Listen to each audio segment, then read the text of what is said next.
Kaixo eta ongi etorriak saio berri batera, gaur uztailak 24 osteguna elkarrizketa bakarra izango dugu. Gaurkoan hemen platoan Idoia Torrente izango dugu, Anfas elkartetik datorrena. Anfas elkarteak voluntario bila dabil udako ekintzak aurrera atera ahal izateko eta honen inguruan arituko gara berarekin. Baina elkarrizketa honekin hasi baino lehen goazen gure betiko edukia ikustera.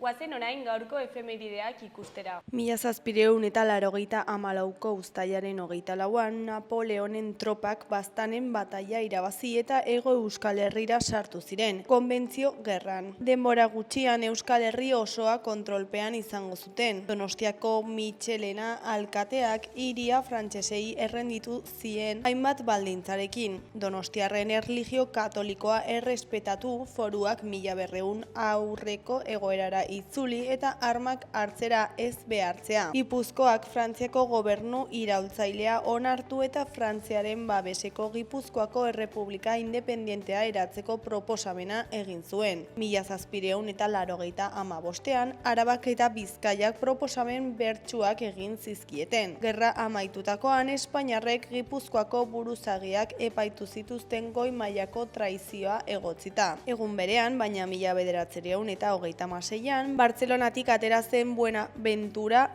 Durruti anarkistak gidatutako zutabea fasisten eskuetan zegoen Zaragotzarantz. 6.000 pertsonako zutabe armatua izan zen anarkisten bataiorik handiena. 1940ko uztailaren 24an Alemania naziko armada Ipar Euskal Herrira iritsi zen eta mugaren parte bat okupatu zuen. Lapurdi eta Nafarroa behera nazien kontrolpera igaro ziren. Zuberoa aldiz eta mariskala buru zuen bitxiko gobernu kolaborazionistaren menpean geratu zen. Eta bukatzeko 2012ko uztailaren 24an Andaluziako SAT sindikatuko 1000 jarraitzailek militar espainiarren Las Turquillas beotegia okupatu zuen nekazaritzarako. 1200 hektareako lursail hori jornalarien kooperatiben eskuetara pasatzea eskatzen zuten, lana eta aberastasuna sortzeko. 18 egunez egon ziren bertan, desalojatu zituzten arte.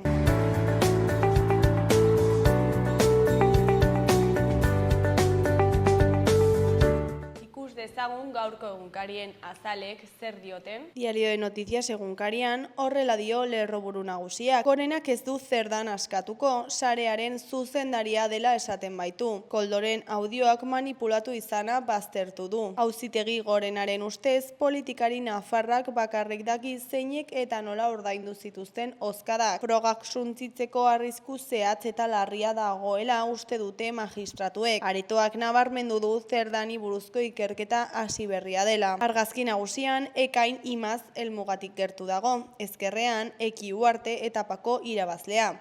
Eskuinean Narcis Monturiol eta Luka Martínez. Honen titularrean estanda helmugan, sprint goraberatsua Iruñeko itzuleko bigarren etapan. Hori koloreko berrietan, batetik Aresok etxera itzultzen dela esan du Bilbon. Bestetik Aitanaren gol batek finaleko atea ireki du. Goi eskuineko berrietan, alde batetik San Ferminetako Kobizaren gorakadak 50 ospitaleratze eragin ditu. Beste alde batetik Nafarroak kamioiarentzako bidesariak ezarriko ditu 5 errepideetan. Eskuin beheko berrietan, batetik Belateko tunelako ustekabeek 8,5 milioi garestitu dute obraren kostua. Bestetik, 100 artista baino gehiagok joko duten gaur hasiko den atortxun. Jarraian, Nafarroan 50 langile baino gehiago dituzten 279 enpresa daude. Azkenik, Noelia Núñez, PPko diputatuak dimisioa eman du kurrikulumean gezurra esateagatik. Diario Diario de Navarra egunkarian, honela dio lerroburu nagusiak. Santos Zerdanek kartzelan jarraituko du sare ustelean zuen zuzendaritzagatik. Diru kopuru handiak banatu zirela uste du Gorenak. Obren esleipenaren voluntaristak mesede egin zion batzuetan Serbinabarri. Argazki nagusian, Pablo Sánchez Bergasa iruindarra errege familiarekin batera Bartzelonako lizeun egindako galan saria jaso ondoren. Honen titularrean, ideia handi baterako errege saria. Pablo Sánchez Bergasak Gironako gizarte printzesa jaso du kostu txikiko inkubagailuengatik. Eskuineko zutabean 3 lerroburu ditugu. Lehenengoan, Belateko 8,5 milioi gain kostutik, Belateko 8,5 milioiko gastutik bereizi da herrilanak. Bigarrenean, Maristaseko kaltetuek premiazko erantzuna eskatu diote gobernuari. Hirugarrenean, Europa eta Ameriketako estatu batuak 15% mugazergak ikazarriko dituen itun batera hurbiltzen ari dira. Goiko aldera bagoaz, alde batetik terak zuriz, gorriz eta laranjaz jaso du festa. Beste alde batetik Aresoren hitzak ditugu Bilbon, etxera itzuli naiz. Azkenik Espainia Europako finalean sartu da. Gara egunkarian, titular nagusian, entzuteko prozesuak muruetako Guggenheim aurkako jarrera egiaztatzen du. Agirre lehendakaria Zenterrek Urdaibai egindako prozesuaren lehen txostenak argi uzten du Guggenheim muruetan kokatzeak inguru horretan zeharkako gaitzespena sortzen duela. Argazki nagusian, klima aldaketaren aurkako tratuak betearazteko eskatzeko manifestazio baten une bat dugu. Titularrean, nazioarteko justizia gorteak ohartarazi du ez direla bete klima aldaketaren aurkako tratatuak. Azken aldeko zutabean 3 albiste ditugu. Ezker aldeko zutabean 3 albiste ditugu. Batean, gobernuz kanpoko erakunde laguntzaileek gosetea salatu dute Gazan, ekintza globalik ezaren aurrean. Bestean, Auzitegi Gorenak espetxean mantentzen du Zerdan, zuzendari gisa hartzen baitu. Hirugarrenean, 5.000 milioi handituko direla iragarri du Iberdrolak. Beheko berrietan, batetik zupiriak pintaketa arrazistak eta antipolizialak parekatu ditu. Bestetik, Goiak Loiolako kuartelen erosketa sinatu du. Berriaren titular nagusian Urdaibaiko Guggenheimen kapenaren kontrako iritziak nagusitu dira entzuketa prozesuan. Agirre lehendakaria Zenterrek museoari buruz galdetu die 500 herritarrei,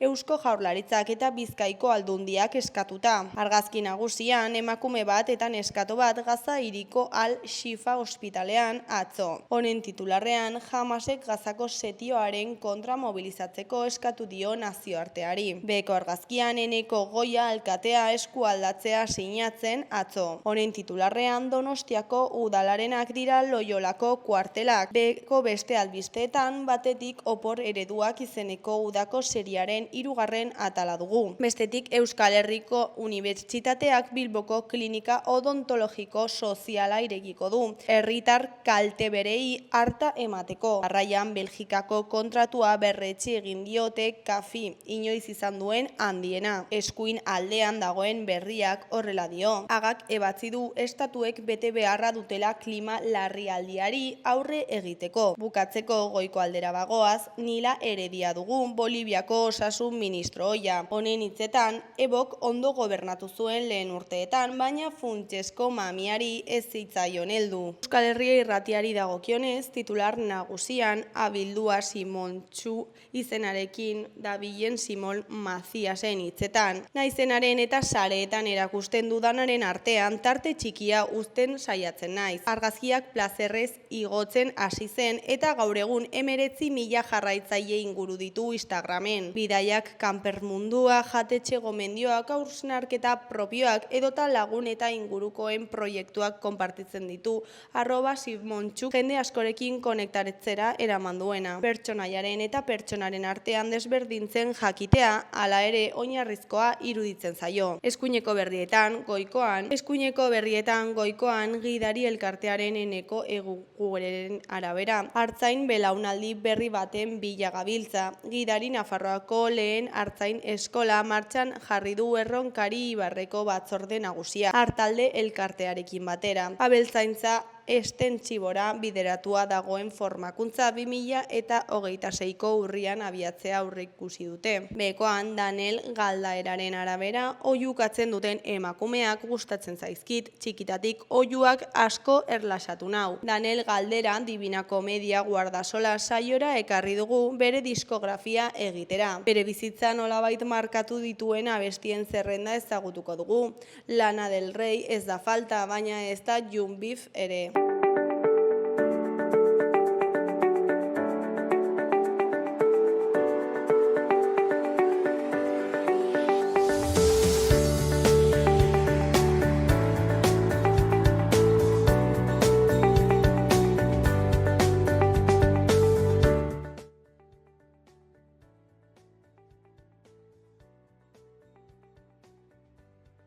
Kaixo, lehen aipatu dugun bezala orain Idoia Torrenterekin gaude, Anfas elkartetik datorrena. Kaixo, zer moduz? Kaixo.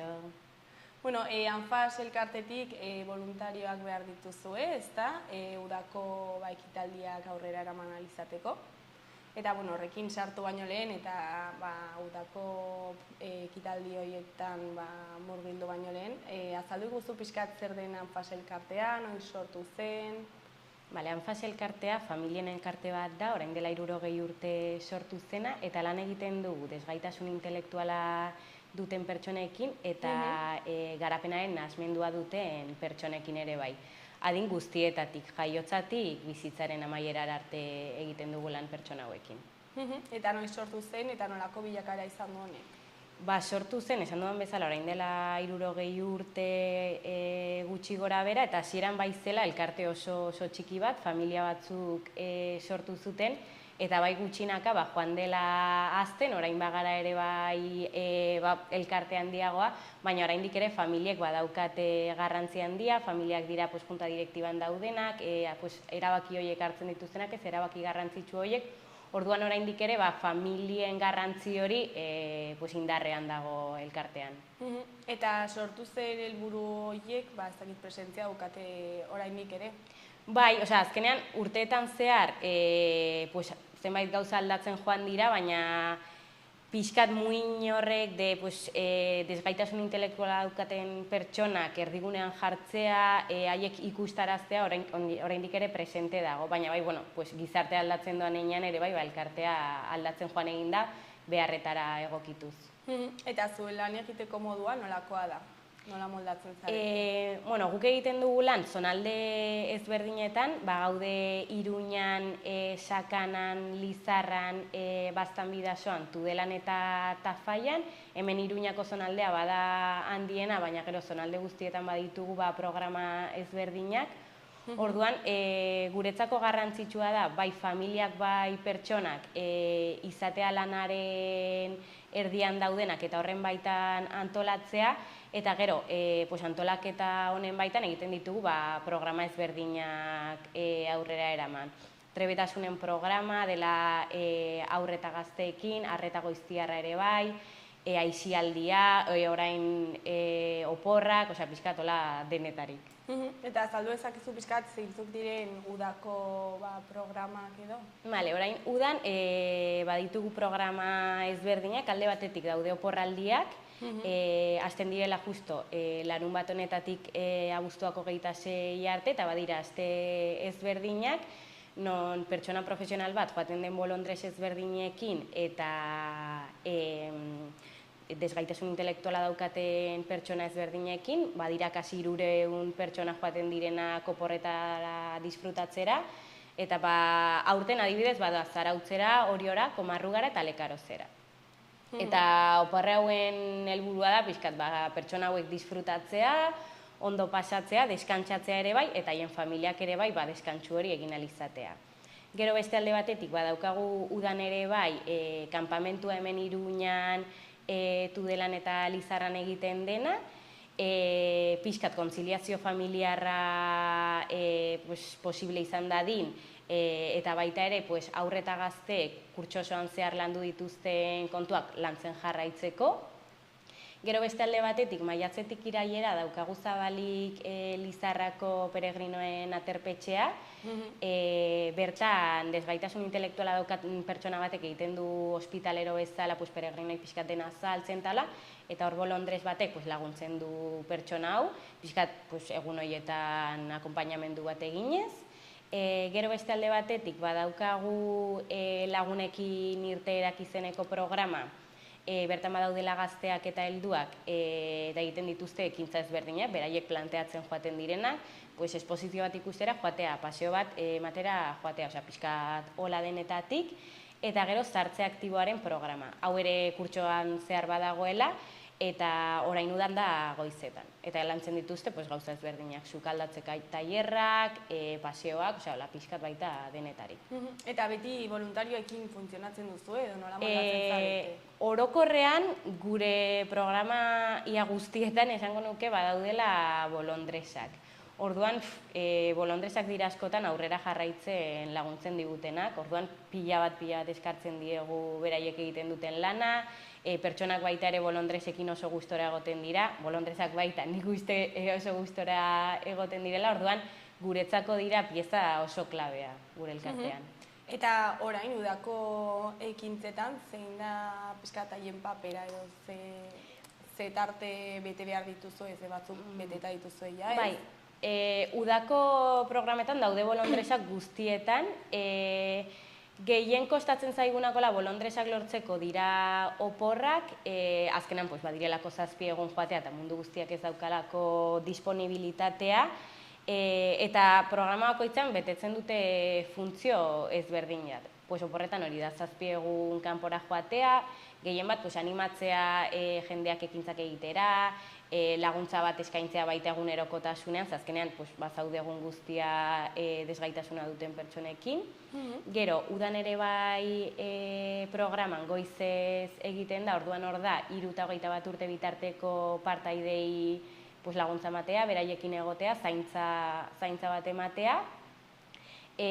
Aterpetxean esan dudan bezala, ospitalero egiten duen lan horren pertsonari akonpainamendu bat egitea, eta irteerak lagunekin eta sartze aktiboaren programetan da baita ere akonpainamendu bat ematea, beraiekin egotea, ekintzetan beraiei laguntzea, eta hola pixkat orokorrean.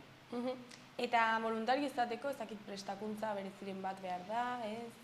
Gu printzipioz bakarrik eskatzen dugu jendeari gogoak izatea bolondres izateko, eta berez ez da ezer horrela berezia behar. Gu bai eskaintzen diegula formakuntza doainik bolondresei, bat dela bolondresen kurtso basiko moduko bat, bai gomendatzen dugula aurretik egitea, zenbait pauta edo aholku ematen ditugulako, baina gero baita badaukagu formakuntza asko zanitzagoa, baina hori bai guk eskaintzen dugula, baina berez ez da hola ezer behar.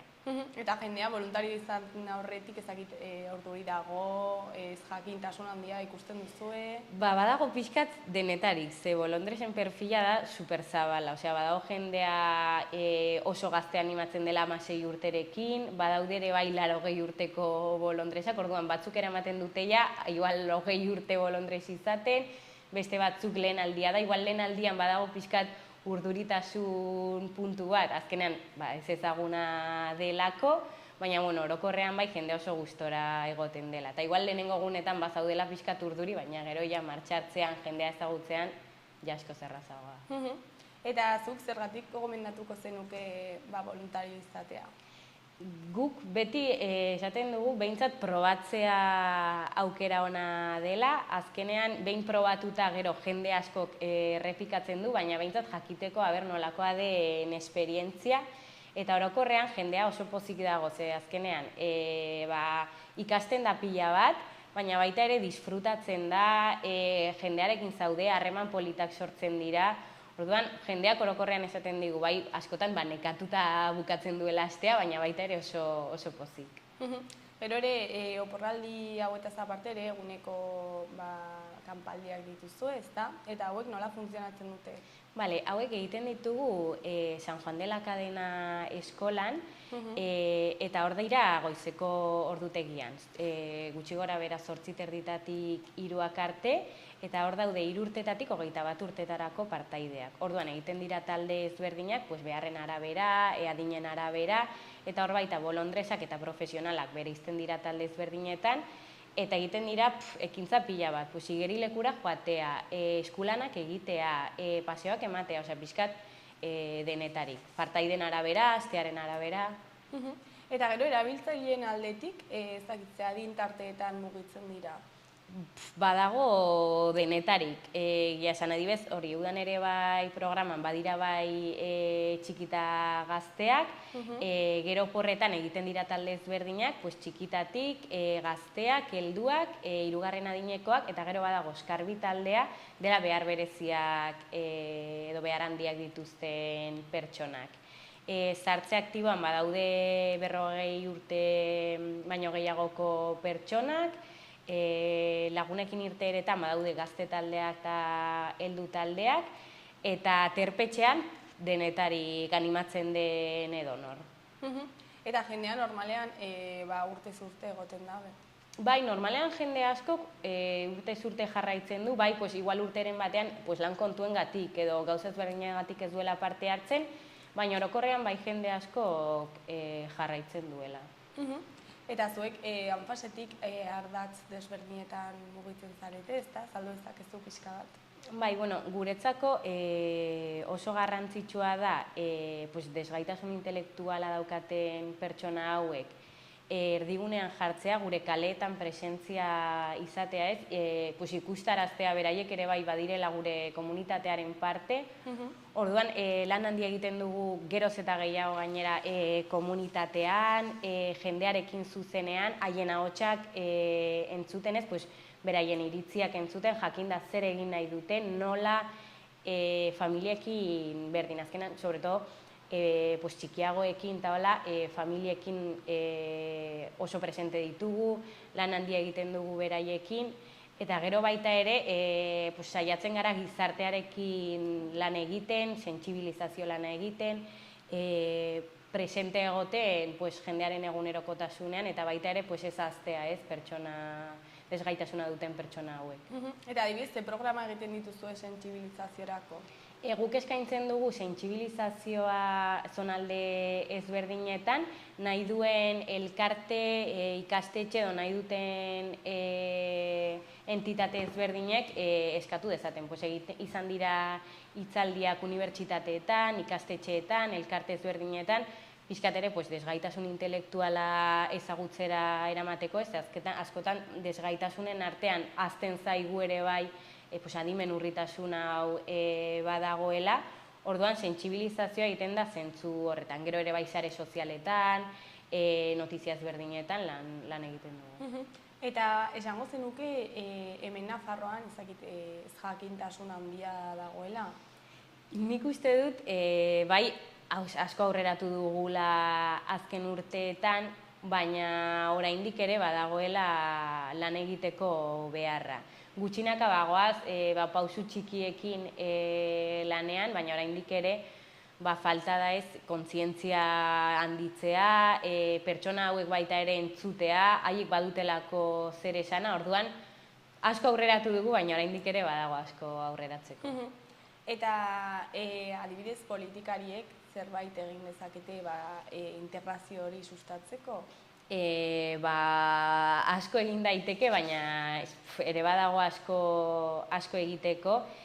Azkenean guk entitate gisa ere bai lan egiten dugu diru laguntzei esker, enpresa ezberdinek ematen duten diru laguntzei esker, instituzioek ematen duten diru laguntzei esker, orduan bai askotan ezin ditugula proiektuak aurrera eraman, edo zaila egiten zaigula, eta familia askok ere bai ekonomikoki zailtasunak dituztenez, ezin dute programa askotan parte hartu edo ezin dira oporretara joan, orduan bai zentzu horretan ekarpen handia egin dezaketela, orain ere egiten dute ekarpena eta asko eskartzen diegu, baina bai beharrezkoagoa dela ekarpen handiagoa zentzu horretan.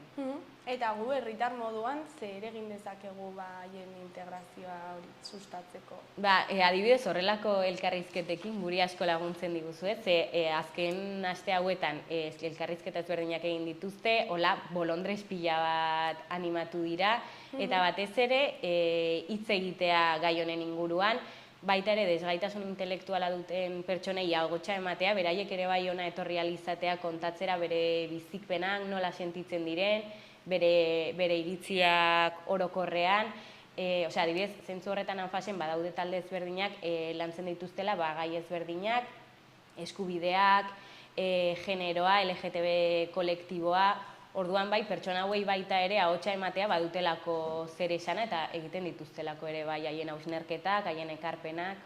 Eta haientzako zer suposatzen du hainbeste bolondrez etortzea, haiei laguntzera? Beraiek asko eskertzen dute, gainera askotan bolondresek baita urtez urte errepikatzen dutenez, ere bai egiten da hor harreman estu bat, askotan konfiantza harreman bat, orduan beraientzako eta haien familientzako bada baita pixkat arnasgune bat, sozializatzeko beste forma bat, etxetik ateratzeko baita beste forma bat, orduan pertsona hauentzako bada oso garrantzitsua badelako arnasgune hau ondo pasatzeko, etxetik ateratzeko, baina familientzako baita ere deskantsu bat izateko, beraiek ere bai bere denbora izan dezaten. Eta gero, ateraldiak antolatzeko, nola moldatzen zarete, ze batzutan, ez dakit behar bereziak dituzten pertsonekin, nola moldatzen zarete, hango, ez dakit, lo egin behar baldin badute beste leku batean moldatua egon behar bada edo ez? Bai, oso garrantzitsua dela irisgarritasuna zentzu honetan, irisgarritasuna zentzu guztietan, bai fisikoa, silla de ruedas bat eraman behar baldin bada, baina baita ere irisgarritasun kognitiboa. Espazioak ulerterrazak izatea, jakitea non dagoen komuna, non dauden sala ezberdinak, orduan hor baita anfasetik lan egiten dugu oaknaren bidez, jendeari aukerak eskainiz, eta gero bai programa bakoitzean eta adibidez oporretan aste bakoitzean badaudela pertsona arduradunak, pertsona profesionalak, beraiek ere bai kriston lan egiten dutela eta direla pixkat antolatzen dutenak aste hau, non egingo den lo, zekintza egingo diren, orduan bai horren atzean kriston lana dagoela eta profesionalek kriston lan egiten dutela aurreko asteetatik. Eta zuek udako ekintza hauetaz zer da espero duzuena? Guk espero dugu jendeak oso ondo pasatzea, bai partaideek, bolondresek, familiek ere bai deskantsatu ahal izatea, orain arte udak jarraitu duen moduan bukatzea oso pozik gaudelako, kostata baina bolondresak beti ateratzen direlako, jendea baita animatzea bolondres izatera, eta martxa horretan jarraitzea eta kurtsoan baita lanean jarraitzea. Eta, gogorarazteko, zera eta behar dira eta zenbat bolondres behar dira? Oporraldietan 25 bolondres behar ditugu gutxi gora bera, abuztuak 12tik 18ra 2 bolondres, baina gero batez ere abuztuak 14tik 20ra, eta 20tik 26ra. Eta gero, udan ere bai Iruñako kanpaldietan, jendea behar dugu datorren asterako, 28tik batera, 4tik 8ra eta 11tik 14ra. Eta gero, gainerako guztia nahiko beteta dugu. Baita ere, jende animatzen dugu aterpetxera joatea Lizarrara, iraian ere bai oraindik ere lekutxoren bat badagoela. Hemendik deialdia egiten dugu, norbait animatzen den. Eta, Idoia, ja bukatzeko, ez dakit zerbait gehiago komentatu nahi duzun, jendeari zerbait esan? Jendea animatzea behintzat probatzera edo informatzera etortzera baita, horretarako ere aukera dagoela, guk ateak irekitak izango ditugula edo norentzako. Eta gero, bolondrez izan banai du norbaitek idatzi dezala voluntariado@anfasnavarra.org korreora, edo deitu dezala 680 45 87 85 telefonora. Bueno, primeran hor uzten dugu informazioa eta zuri eskerrak eman gurera etortzeagatik eta hain ondo azaltzeagatik dena. Eta ea zer moduz joaten diren udako ekintzak. Eskerrak zuei.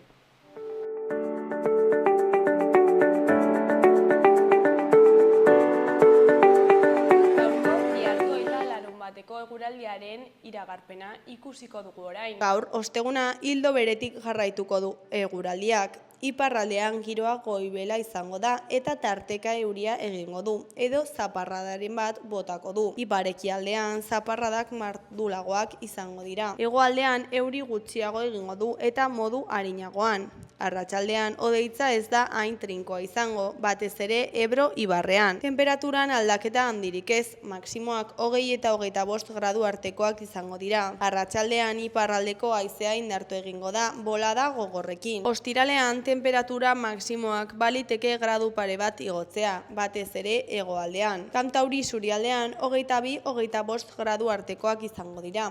Ebro ibarrean zertxobait altuagoak izango dira. Goizean zerua hodeiak nagusituko dira eta Kantauri isurialdean euri pixka bat egin dezake, gauza gutxi, batez ere ipar ekialdean. Arratsaldean hodeitza zertxobait zulatu daiteke Kantauri isurialdean eta hegoaldean urdinguni zabalak irekiko dira. Ipar-haizea ibiliko da, bolada gogorrekin arratsaldean. Larunbatean euri gutxi egingo du. Goizean lainotuago egongo da ipar partean eta euri apur bat egin lezake Kantauri isurialdeko zenbait lekuetan. Arratsaldean oroar ateri egongo da eta hodeitza arindu egin dezake. Hegoaldean ez du euririk egingo eta hodeiak eta ostarteak tartekatuko dira. Eta arratsaldean urdinguneak nagusituko dira. Iparraldeko haizea ahulago ibiliko da, baina arratsaldean zertxobait indartuko da Ebro ibarrean. Temperatura maximoak apur bat igoko dira eta leku askotan 25 gradura hurbilduko dira. Nafarroa hegoaldean 30 gradura ere. Gaurkoz hau izan da lehena, bihar jai eguna izan da, astelehenean itzuliko gara eduki eta elkarrizketa berriekin.